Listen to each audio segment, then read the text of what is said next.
Let's go ahead and bring in our special guest. His name is Ken McCarthy. You have seen him here before. He loves history, so do I. He's the author of JFK and RFK's Secret Battle Against Zionist Extremism. Let's go ahead and bring him in. Welcome back, Ken. Thanks for having me. It's always it's an honor to be on your show. I love watching it, and I'm really grateful to be on it. Thank you. Thank you so much. Well, Ken, you reached out to me and I said, we have to have this conversation.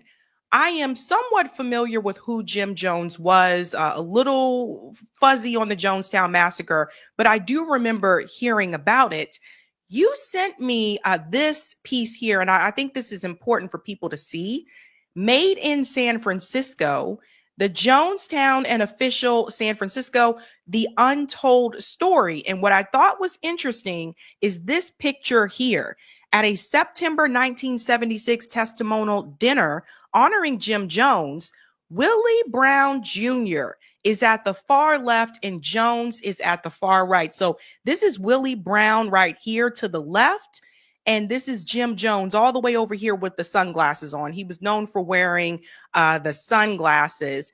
So first and foremost, for the audience, the same Willie Brown that helped Kamala Harris climb the political ladder? And Gavin Newsom and Nancy Pelosi and the other one who I can't think of right now. But yeah, that's the same dude. Interesting. Yeah. So what exactly the Jonestown massacre? You said there's more that goes into the story that a lot of people don't know about. Can we start from the beginning? Okay. First of all, see, I'm 65, which means I was a teenager in the 70s when this happened, and I was in my 20s in the decade after. So I lived through the story when it was live, and I got to look at a lot of the analysis that came up afterwards. In the 70s, when you did a survey, a poll of people and asked them, do you recognize the name Jonestown? 98% of the respondees said yes. So everybody heard the name, but they got a very bad version of the story. So we have a lot to cover here, so I'm going to go real quick. Everybody thinks it was a mass voluntary ending of life. Is that a good way to put it? You can say that. I hope that's safe, right? Because we have to be careful of the language we use. Right? Everybody thinks that, right? I don't know how aware people are of the story, but the main theme of Jonestown was, wow, all these people went to the jungle and ended up making themselves no longer living. Right? That's what I heard. That's the story I was told. And that's what they told everybody. And that's not what happened. Okay. The very first guy on the scene was the chief pathologist of the country of Guyana. He wrote a report which he presented to the grand jury of Guyana, because after all, it was a crime scene in Guyana. And he said, these people did not voluntarily go. They had needle marks in their backs, and some of them were ended with firearms. Okay, this is the chief pathologist. He had no dog in the race or horse in the race. He's a pathologist. He went and looked at the bodies. He was the first one there. That's what he said. So we've got a problem already. Second big problem is they say these people departed this earthly plane by taking something called cyanide. Well, the way that particular drug takes you out is really unpleasant. It basically interrupts the transport of oxygen in your body, and you don't go peacefully. You're all contorted. And if you look at the pictures, which are available on the internet, those people were laid down in rows and nobody was contorted at all. Then the US military came down. And the first thing they did was remove the IDs from every single body. Some of the IDs included medical-like bracelets. And those are visible in the original pictures of people that were no longer living. So they did everything they could to obscure who was there, and they wanted to make these medical ID bracelets go away. Then they packed the bodies, multiple bodies, to a box, let them sit in the sun for a couple of days. And we're talking about the tropics. You can imagine what happened. And then they sent them to Dover Air Force Base in New Jersey, at which point the equivalent in New Jersey of chief pathologist said, we got to see these bodies because they're in our state. right? That's my job. I'm supposed to look. And the military said, you can't see them. So they basically let these bodies turn to, just decay. And that made sure that what was in their system was undetectable. They didn't even try to look. They just said, it looks like the cover story's true. They actually chose to do this. They, this and that and so on and so forth. The chief pathologist in Guyana who testified in front of the court down there, the grand jury, did not believe that. And the pathologist in New Jersey did not sign off on it. So this is a big problem. So now if we think logistics, how did about 900 to 1,000 people end up in the jungle in Guyana at all? I mean, that's kind of crazy. And you should know there were two tiers of people down there. There were the people who were not allowed to they were not allowed to leave the compound, and they were pretty much put to work 12, 14, 16 hours a day. They were fed iron rations, hardly anything. They were brutalized if they had anything to say about how they didn't like they were being treated. And then there was another group that kind of ran things, and they came and went and did whatever they wanted.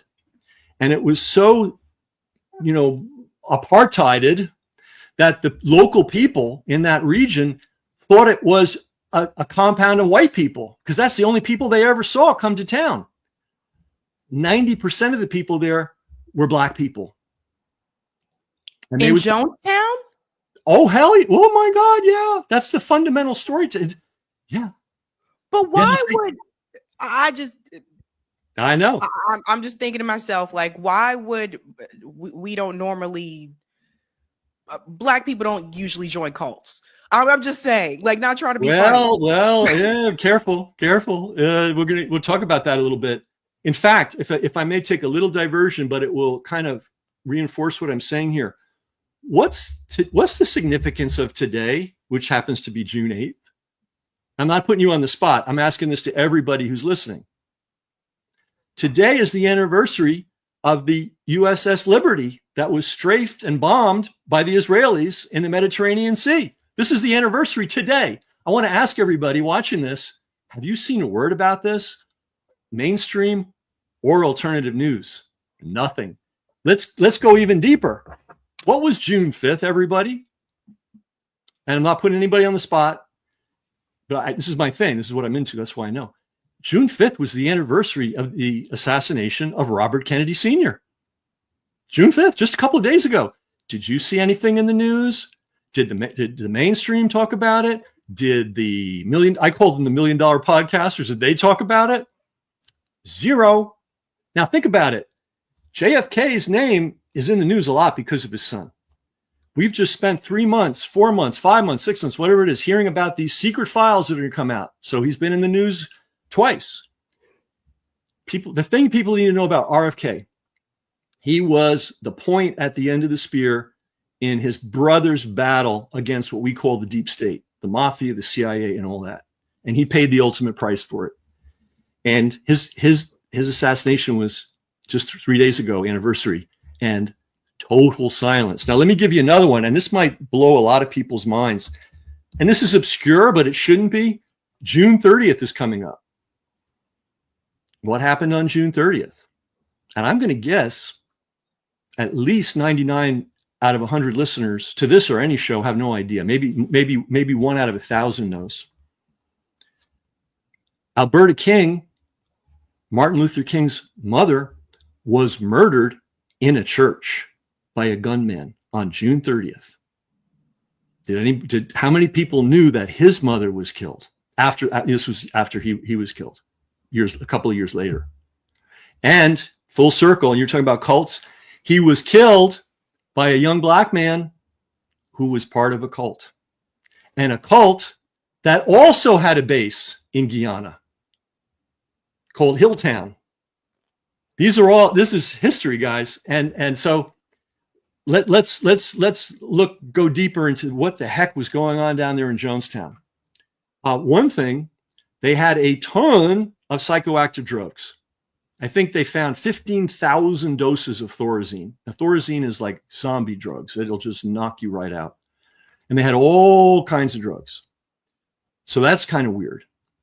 But let's talk about Jim Jones's life. So he grew up in Indiana.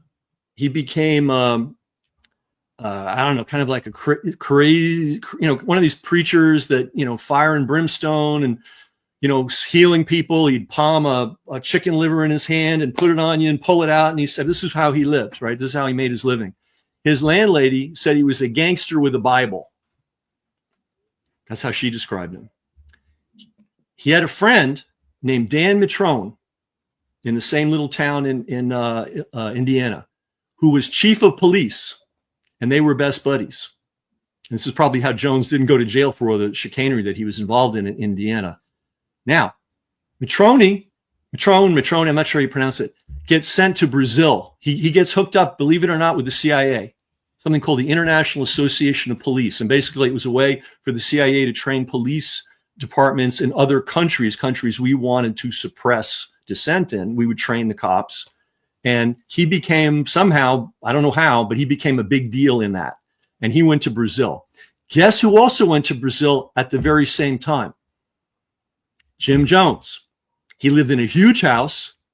The embassy would deliver food, drive him around, take care of him. He lived large in Brazil, while his friend Dan Mitrone was also stationed in Brazil on behalf of the CIA. What's going on with this Jim Jones guy, right? Then he comes back with a pile of money. Somehow he made a pile of money in Brazil. I don't know how he did that. And he bought a compound in Ukiah, California.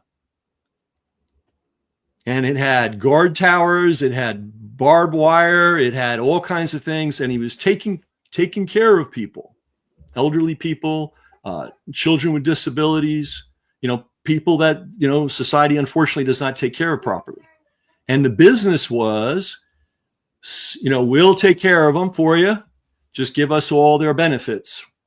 And so he built up quite a big enterprise doing that in Ukiah, California.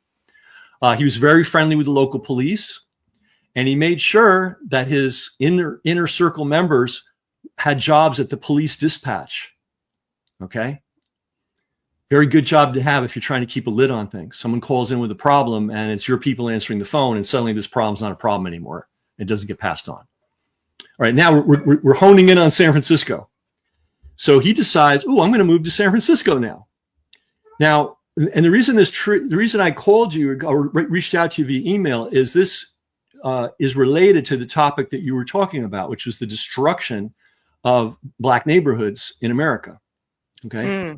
And, it's a multi-layered thing, and by the way, I got to ask this question too for the audience. When did slavery end? Like everybody says, Emancipation Proclamation and, the amendment and, slavery did not end in this country effectively until World War II. Yeah. And, this, right?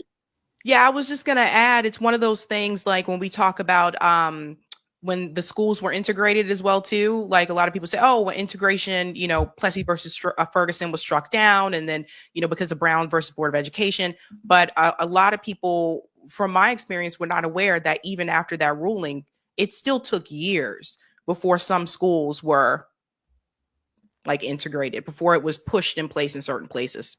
Yeah. And the way they did this in the bad old South was they had all these laws on vagrancy, loitering, being without visible means of support. So in certain places in the South, if you were a Black man and you were walking around during work hours, you would be pulled over by the sheriff and he'd ask where you were employed. And if you couldn't tell where you were employed, because maybe you were in between jobs or something, you went to jail on a vagrancy charge. And, a lot of guys didn't get out, and they would, they'd recharge them. They'd charge them for misbehavior while they were under imprisonment. And a lot of them ended up working in the coal mines in the Birmingham area in Alabama under essentially slave-like conditions. They were imprisoned. They were working for nothing. And so when World War II came around, and this is all going to fit together, I promise. When World War II came around, FDR said, wow, first of all, this is serious. We need every man on deck. So we and two, we can't have this loose thread hanging here because the other side is going to point out that we're still enslaving people. And so and technically still do with prisons, because yeah, technically because of the 13th Amendment. Yeah. yeah, yeah. But this didn't even have the thread of a justification. This is, you're just a free man and you have done nothing. And next thing you know, off you go, and your family may never see you again, So after the war, right, everybody comes back and it's like, hey, we're free, the veterans benefits, great. Low mortgages, great for certain places, for new housing, and education. So luckily, a lot of people were able to take advantage of those educational benefits. I know I'm from the music world, and you'd be surprised how many great jazz musicians got to go to conservatory, because when they got out of World War II, they had the VA benefits, and they were able to get a conservative. And this is a Latin guy, but Tito Puente, the great Tito Puente, I think everybody knows who he is. He got to go to Juilliard because he had served in the Navy. But there were so that was open in the North, right? But what wasn't open was buying new housing. And you know this, but I just want to make sure we got to cover everything because it leads to Jonestown, I promise. So there were all these, covenants, right? Well, this neighborhood, this development has a covenant. You have the right to a mortgage, but not here.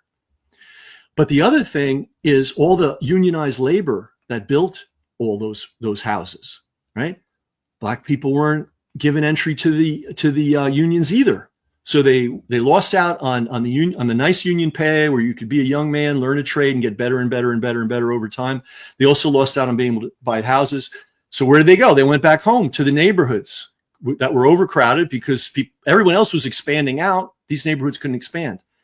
Well, every community depends on financing to develop itself, to develop its real estate. There's no exception. No one has the cash for a house or the cash to develop a whole community. There's always financing. So they redlined, right? So this is all that.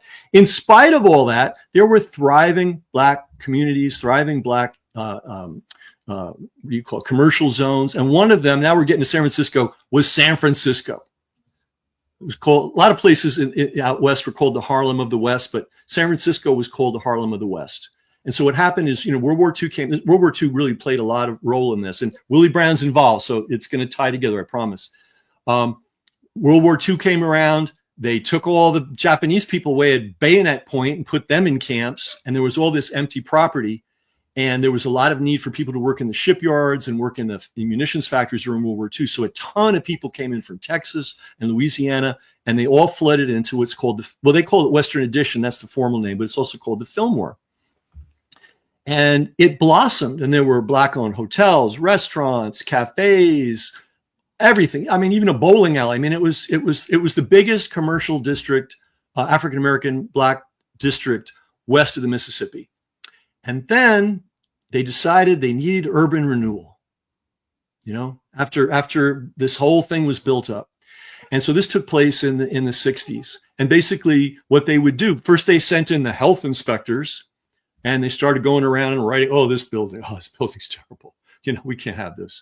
This has to be torn down, And then they were going around and condemning properties. And then they were telling people, we'll give you a voucher so that you can get public housing. Just move out. Well, the public housing didn't come until 10, 15 years later. All right. So basically, and here's the thing, this is going to tie together. You're going to see. Basically, they devastated this community. They just destroyed. I mentioned a bowling alley before. Typically, they were supposed to give the property owners money. What do they call that? Eminent domain. But the bowling alley guy, they didn't make him an offer until they destroyed everything around him and all his business was gone. And they offered him 10 cents. But anyway, they devastated this. Now, here's the punchline. Where did Jim Jones bring his temple? In San Francisco, and plop it right down in the middle? The Fillmore. And what did he do?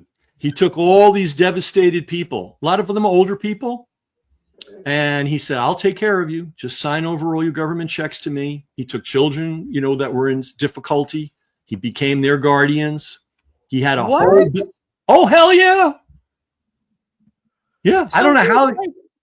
So basically, he took advantage of their demise. Exactly. He turned it into a financial opportunity for himself. And now let's get into the San Francisco politics. He wired himself into San Francisco politics. He was made the head of the San Francisco Housing Commission while he was running his temple in San Francisco and ripping off and abusing all these people who'd been through misfortune. And that's, you destroy an entire large community, you're going to put a lot of people in desperate straits. And he just vacuum cleaned them all up and hooked, put his claws into their government benefits. So they would sign, he became their guardians. So they'd sign over everything to him, and they'd get a mat on the floor and mush to eat. Okay? Yeah, this is true. And there's a lot of books about this. This is not just me. It just got written out of the history. He was friends with Moscone, the mayor. He was friends with Jerry Brown. If you go, that website, by the way, is my website. I built it in ancient times. I think I built it in 1998.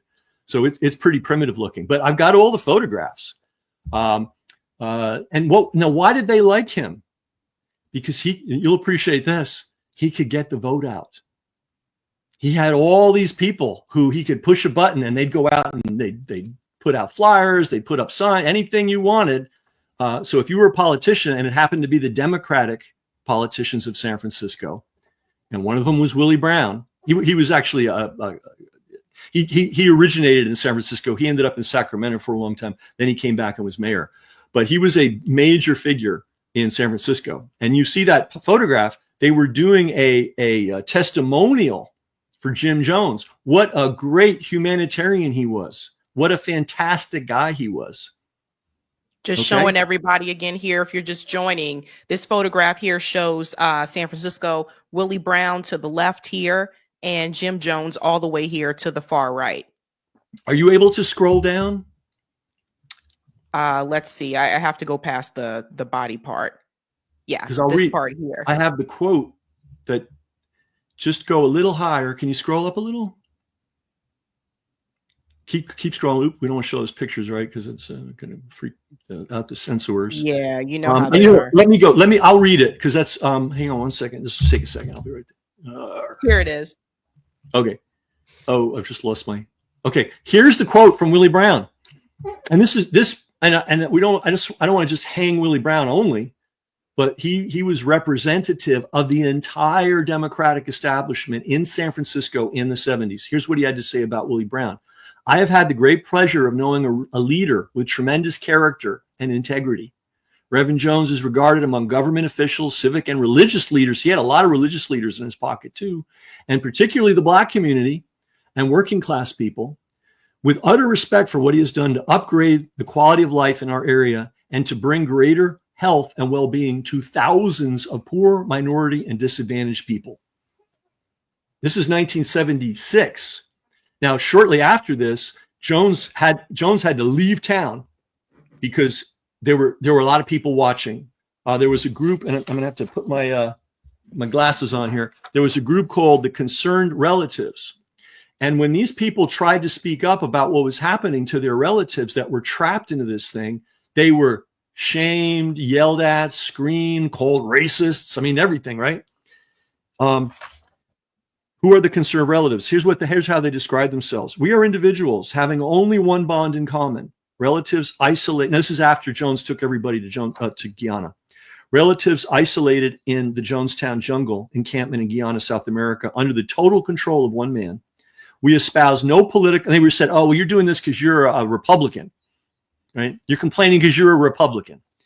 We espouse no political or religious viewpoint. Our only concern is for our families. We are bewildered, and this was a lawyer writing this on behalf of all kinds of people. We are bewildered and frightened by what is being done to them. Their human rights are being violated, and the fabric of our family life is being torn apart. Because sometimes you don't know what's happening with every family member you have. You kind of know they're out there somewhere, and then all of a sudden they're gone. It's like, where are they? I can't reach them. I can't talk to them. They're in Guyana. Are you kidding me? Then you're hearing reports back. So he was a factory of misery for hundreds and hundreds of people. Now, you have to ask the logistical question, how do you acquire a piece of land large enough for, it was about 900 people, more or less. How do you put up the housing? Where do you get the money from? How do you create the kitchen? You know, like they need a big industrial kitchen for all those people. How do you get them on planes and get them down there? Where did all this money come from? So at the point when he was in Ukiah, all of a sudden, some wealthy young people whose families had relations with banking, with the military, with intelligence agencies, suddenly glommed on because he had this great public image, and they became his advisors, and they handled a lot of that because there's a lot of bookkeeping and paperwork and stuff involved in running an organization that big, and they took care of everything for him. Those were the people that were allowed to travel from the encampment or the camp down in Guyana to the city and back and forth. Those were the guys who conveniently were not there when everybody went to another plane. They happened to be out of the camp that day. I mean, it's so sinister. So now here's the other terrible thing: 287 of those who, did not persist in this on this earthly plane were children. Okay, and it was the same deal. Families get in trouble; they can't take care of their children. Things are not good. All right, so the government agencies get involved, and of course Jones had implanted himself by being a member of the Housing Commission. He was privy to everything that was going on. He knew the people that were running the welfare department. He knew the whole scene. He knew everybody that was in trouble. And they were very happy to sign people over to him because he was the good old Jim Jones. You follow? I mean, this is, and again, Democratic Party of San Francisco made all this possible. So here's a people were, because this sort of just happened, and like the people in the federal government were not really sure. Some people weren't sure. I'm sure there were elements of the federal government. In fact, I'll tell you about a weird story in a second. So somebody who's down in the down there in Guyana sent this cable to the State Department. He went down to try to figure out what was going on, and he said, frankly, entire situation seems strange. This cable is on the website. Seems strange, since children, for the most part, have only been in Guyana not more than 4 months. Somebody had to apply for passports for them and allow them to travel. A separate question pertains to the children who have been awarded to Jones and other members of the People's Temple by the state of California. Presumably, courts there have agreed to their removal from state jurisdiction. I mean, think about this. They didn't just leave the county. They didn't just leave the state. They left the country. Yeah. And nobody seemed to know how they got down there. So everybody, so let's take this full circle. Everybody's heard of Jonestown. Nobody's heard of this part of it unless you're, like a scholar of the subject and have really dug deep into it. Yeah. So going to Alberta King, she was murdered by a cult member who their belief was that that black people, the true Israelis, and everybody else, who's espousing Christianity is actually the devil. And this thing had a big following. In fact, there was a place in Guyana, just in this relative same vicinity as Jonestown, called Hilltown. And they had 5,000 people. And it was a mix of Black Americans and Guyanese people. And that guy was from Cleveland. The guy that was running that was from Cleveland. And this fellow here who shot Mrs. King, he was affiliated with this sort of mind virus. He was trying to his idea was he was going to kill as many civil rights leaders as he could because they were all the devil. Now, isn't that convenient if you're wanting to eliminate as many civil rights leaders as you can, if suddenly there's a cult of people who think civil rights leaders are the devil, So this is the real history of Guyana, of Jonestown. These people did not go willingly. Most of them were under, and that, by the way, there was a congressman, Leo Ryan, the only congressman in American history to have died in the line of duty. He had heard all this stuff. He was worried. He went down there. Look, by the way, probably people are listening to this going, this man's crazy. This thing can't possibly have happened, right? Look up Leo Ryan. He went down to check it out. He got murdered in the airport, right on the tarmac. What was the purpose of this though? What would be the point of Jim Jones doing this? Well, I think they were experimenting this goes, they were experimenting with how can we remove black people from the United States? How can we play around with various psychoactive drugs and keep people under our thumb?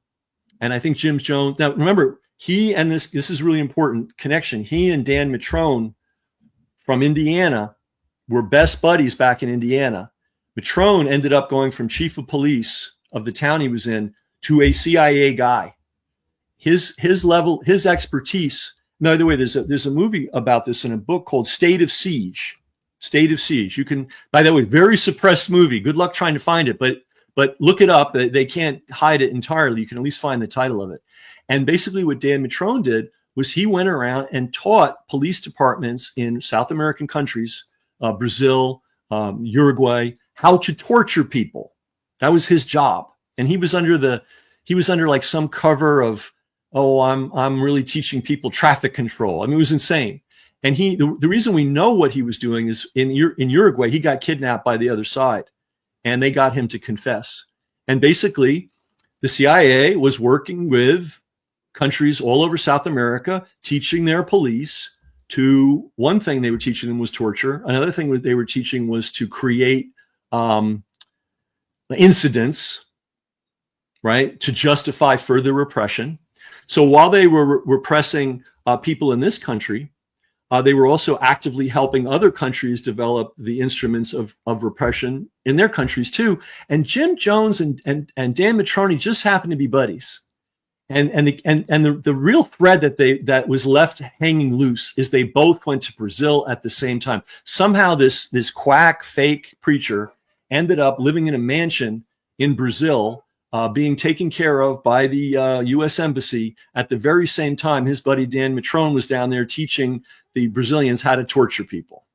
So that shows that it's possible, looks like, if it walks like a duck, quacks like a duck, maybe it was a duck. And maybe he was being used because he had a talent. He had a talent for gathering people around him. He had a talent for, group hypnosis, like, I don't know if people are aware of what that is, but, you spend enough time listening to somebody pounding away day after day after day. And if you're not entirely strong, or even if you are, you might just fall under his sway. So they found a talented guy and they backed him. And I think what they wanted to find out is how effective could we be at pulling in people and keeping them under control using drugs, because there were a ton of drugs down in Jonestown. I mentioned before, I think 14,000 doses of Thorazine. There were only 900 people down there. What do they need 14,000 doses of Thorazine for? And remember, a lot of the people had medical bracelets around their wrists, which were cut off by the U.S. military, who also removed their IDs, and their bodies were left to do what bodies do in the heat. And then they were thrown multiple bodies into individual boxes, shipped back to Dover, and then a bunch of really bad pathologists who didn't know what the hell they were doing came up with they died. Meanwhile, remember, go ahead. Well, Sorry. I was gonna say, I always wondered. I remember Waco, and I don't know if everybody remembers Waco, but I remember asking myself then, and I was, younger, but asking myself then, like, why would anybody why do people join these things, right? Like, why are you following this person? Like, David Koresh, I believe that was his name. Yeah, I was Koresh, thinking to myself, like, what parent would poison their own child? Like, you don't even know this guy. Like, why would you do this? Like, why would people do this? And so, I always had questions about Waco as well. And even when I look at these pictures, back at Jim Jones here, it's just, again, like, I didn't know as much about this. I had heard about, a little bit about the Jonestown massacre, but I always wonder, like, why do people just so willingly believe this one person that, like, they're willing to go to the extent to follow them? I never really understood that. A lot of bad stuff happens under the name of religion, and thankfully, I think most ministers and priests are decent people. Well, I mean, let's look at priests, Catholic priests, in Boston, and the rest of the country. How did that happen? How on earth could that have gone on all over the country for decades and been covered up? Right. So sometimes really bad stuff. And, you know, people, when people are seeking spiritual connection and community connection and some kind of stability in their life, especially if they're going through hard times, they are extremely vulnerable. Right. And if someone, you know, they don't start, you know, I'm sure it didn't start out, hey, I'm going to bring you to the jungle and work you to death. It started out, hey, we're all together. We're a community. It's us against them. That was a big theme in everything that Jones did. He was the good guy, and he was going to help everybody in this corrupt world, you know. And But then so, he like, started. Yeah, go ahead. but like basically like Willie Brown and the San Francisco Democratic Party basically co-signed this. Absolutely. So what Absolutely. Willie Brown is even crazier than I thought he was like a scumbag Yeah. earlier when I found out the whole like, you know, some of the other things that he's done in the past, like his whole like connection with Kamala and all that type of stuff, and then him backtracking and saying, "Oh, I didn't help her career," but when he said he did help her and she wouldn't have gotten there without him and all that kind of stuff. Whatever their relationship was, it was obvious that there was a goal there to, you know, help promote her, help elevate her. But he just, you know, I'm like, oh, he's a corrupt politician.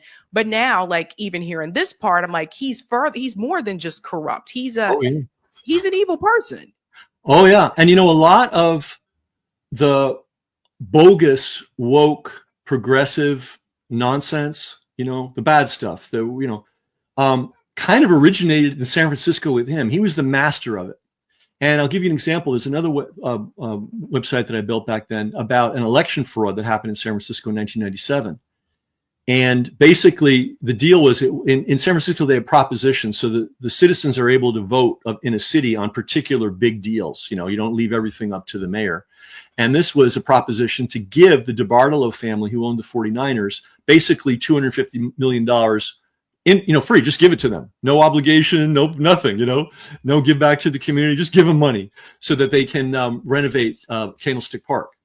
Now, if you give them $250 million, well, the citizens have to pay interest on that. So it ends up being $500 million. So San Francisco, a lot of people, believe it or not, there's a lot of neighborhoods, the Richmond District, Bayview Hunters Point, where people own their own houses. It seems like a big city, and when you're downtown, it's a city, but there's a lot of private homeowners in San Francisco. And they weren't into giving, they liked the 49ers and everything. They weren't into giving Edward DeBartolo and family a gift of $500 million. And so the polling wasn't going very well, right? It was about, they were going to lose by 10%, right? And so, I mean, it's just unbelievable what happened. So it's losing, you know, the way San Francisco votes is it's I forget how many precincts there are, but the closest precinct to the city hall, where the counting gets done, gets counted first. Then the next precinct, then the next, and they announce, hey, you know, precinct 1, here's the vote. Here, so it was losing. The furthest out precincts are Bayview Hunters Point and Excelsior. Excelsior is largely Asian, and it's literally, I mean, it's like families, 3 families living in a house. Everybody's got 3 jobs. They all just arrived from China. They're working hard to make it because this is their chance, right? They were not interested in giving a free gift to Edward DeBartolo, right? The neighborhood in Bayview Hunters Point is a black neighborhood, and this was a neighborhood, a community. These were where the Fillmore Western Addition people got pushed to. The ones that were able to survive. They went out to Bayview Hunters Point, which was a super industrial area, lots of toxic waste, shipyards and everything, but they had their own houses. And they weren't into giving Edward DeBartolo money. However, Willie Brown managed to make it a racial issue. He said, oh, this stadium is going to be so good for the black people of Bayview Hunters Point. Well, I went down there and I talked to the people there, and they were like, well, we're not real happy when there's a game because there's a ton of traffic. We're not happy if they're going to expand the roadways, which was the plan, because eminent domain, again, they already lost their homes once to eminent domain.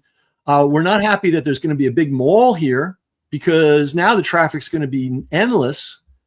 And so they were not. It was not true that the community was 100% behind it. However, Willie Brown kept banging the drum. That you're racist. You're talking against this because you hate black people. He was the master of this way back going all the way back to the 60s. So here's the funny or not so funny thing. This thing's losing on every single count. It's a dead dog. Then suddenly everybody's waiting for the ballot boxes from Bayview, Hunters Point, and Excelsior. Those are the ones way out. It's the furthest from City Hall. They disappeared for hours. Where are they? And then they said, oh, well, it's raining. And that slowed everything down. Are you kidding me? I was there. It wasn't like a monsoon, maybe it was drizzling. Finally, the ballot boxes open up. The ballot boxes arrive. They count them. Wouldn't you know, it's 80 to 90% for the stadium. Wouldn't you know, it took the loser and the proposition won 50.01. You just needed a simple majority. Suddenly it won. And that was considered, that was cool. There was no problem. Now, there was some weird things going on.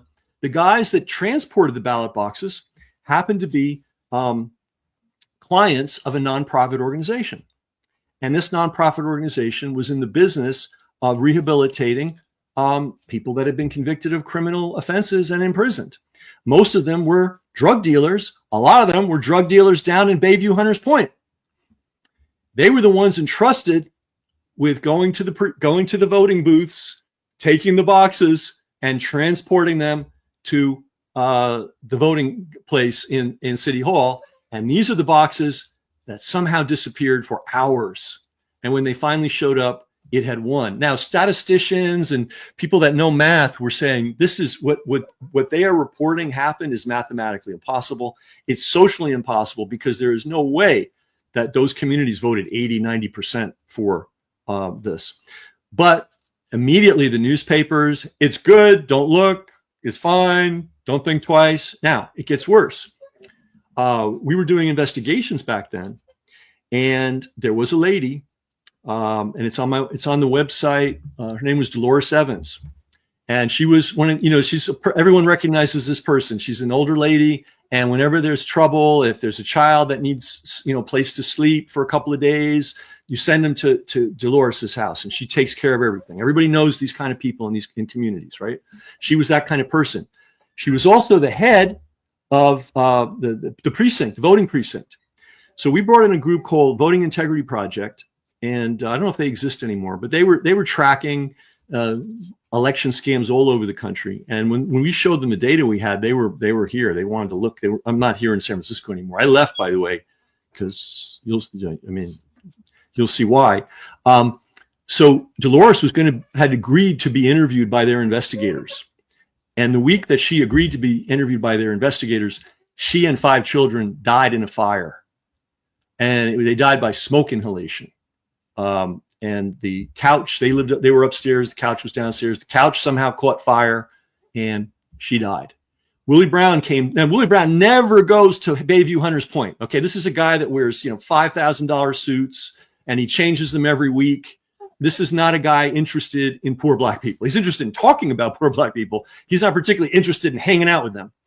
But after this woman died, he went straight down there, stood out in front, pointed to the faulty wiring. What are you talking about? It was a couch that caught on fire. This thing stinks to high heavens. And by the way, I don't know if I'm going to put myself at risk here. I live far away from San Francisco now. There's no statute of limitations on murder or murder conspiracy. This is what happened. So they were trapped. If they died by smoke inhalation and it was a couch that was on fire, that means they were trapped. Well, they say that there was nothing obstructing them from leaving. It's possible, I really should have looked into this better, but I have a feeling if you're asleep and the smoke comes up there, because smoke inhalation is what kills a lot of people in fires. You don't get out in time. So you may even want to get out. You may get out. Oh my God, the place is, and by the time you get to the door, your lungs are gone. And as soon as your oxygen is gone, you're finished. You can't move. So smoke inhalation can kill people who are not trapped or locked in. So, and I had heard, and this is the one piece of speculation I've never heard. I had to confirm this and I haven't, but that somebody else had died the same way in this housing development. And she was a lady who was, quote, she was considered a snitch. In other words, she didn't like all the drug dealing that was going on down there in the public housing. She was reporting on people, and her couch caught fire, and she died of smoke inhalation. So, I mean, San Francisco is, I mean, it's like the city on the bay, the beautiful bridge, the bay, it's all beautiful. It is one freaking dark place. And I'm just scratching the surface. But this is what I was reporting on. I was one of the first people to really use the internet to do this kind of investigative reporting. And this was in the 90s. And I had this I didn't want to be an investigative reporter. I was more of an internet guy. And I had this naive idea that the reason, you're going to laugh, the reason the news media doesn't really tell the full story is they just don't have enough space in the newspaper. Right? So I'm like this naive, I'm totally still naive in some ways. So I thought, hey, I want to show them by example that the internet's wide open. You can just keep piling the story, just keep piling on. If anybody goes to my website, I think it's brasscheck.com/stadium. It was actually one of the first news blogs too, because this is going back to 1997. This is going back to the very, very early days. And I would just post a different article every day, and it ended up being hundreds of articles. And by the way, all the guys, nobody went to jail. So the way the election fraud finally shook out was Edward DeBartolo, the son of Edward DeBartolo Sr., who was a stone gangster. Some people believe he was the Italian version of Meyer Lansky. Little Eddie was given the 49ers. He got caught giving the former governor of Louisiana a suitcase with $400,000 in cash in it for another bribery scheme. And the FBI caught him in that. And that kind of put the kibosh finally on the whole stadium. That money never got, even though they supposedly won the election, that stadium the money never got transferred to the DeBartolos. And I think because of the research we did, it stunk so bad. Even Wall Street wouldn't underwrite the mortgage and everything. So, and there were a lot of, and if you go to my website on that, you'll just see a lot of the people that were implicated in the fraud ended up going to jail for other stuff. Like one of the guys, I think he was the head of public housing in San Francisco. He opened secret polling places in public housing without letting anybody know. But he told all the people that were, part of the, we got to have the money for Willie campaign, show up and vote. He never got prosecuted for that, but he went to prison for all the fraud he did when he was head of housing in Cleveland, right? And there were a whole bunch of people like that ended up going to jail for other stuff, but nobody ever got prosecuted for the election fraud, and nobody ever looked into this poor woman's death. One more for you. This is crazy, Ken, but there's one more for you here. This is a good question. Thank you, Jay Tolbert. Was Feinstein associated with Jones in any way? I'm assuming they mean Dianne Feinstein.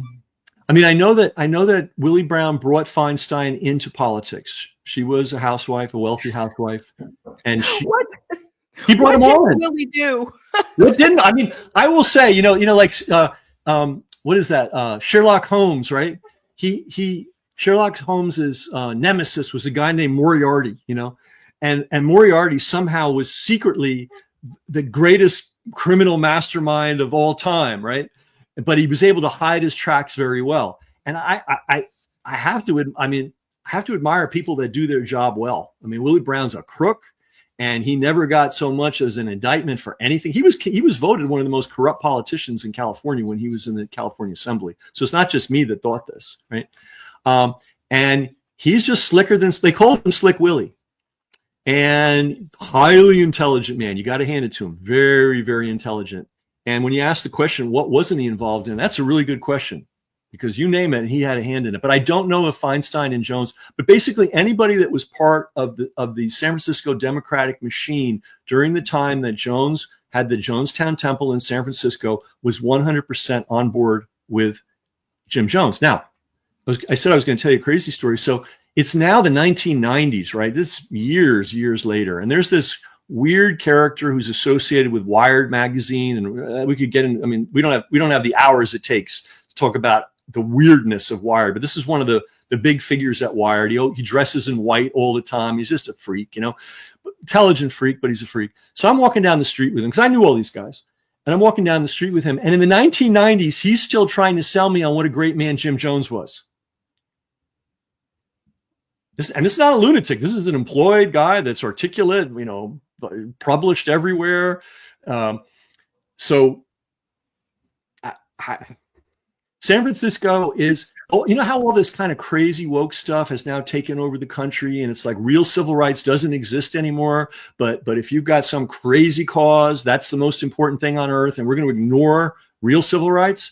That started in San Francisco, and Willie Brown was the captain of that. He was the expert on that, getting that going. I don't know. There must have been other people in other parts of the country that were good at it, but nobody was as good as him. So anyway, I told you this was going to be deep.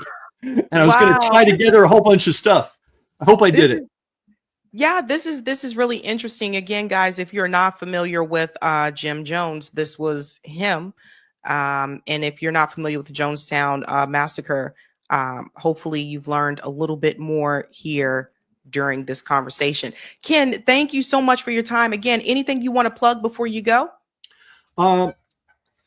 Let's never stop talking about what's going on in Gaza. That's right. I mean, like the kids that they didn't kill, and the kids, can I use that word? And the kids that didn't die as a result of the hospitals being bombed and no care for them, now they're trying to starve them to death. This is what's going on. I mean, all these things I'm talking about are their history. This is now. So we've got to remember, and we got to speak it up. We got to talk it up all the time. So that's my pitch. All right. Thank you so much, Ken. Okay. Thanks for having me. I appreciate it.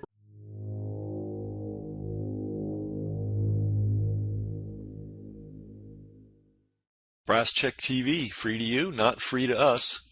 We've got a server bill, we've got an email software bill, we've got a tech helper bill, and that happens every month.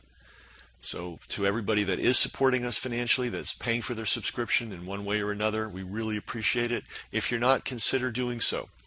Everybody's got money for the newspaper and the cable bill and all that. Do you have money for media that's actually serving you? That's really the issue here. And when you help us, it allows us to get this information out to the world. So thanks to all our supporters, and if you're not a supporter already, please consider becoming one.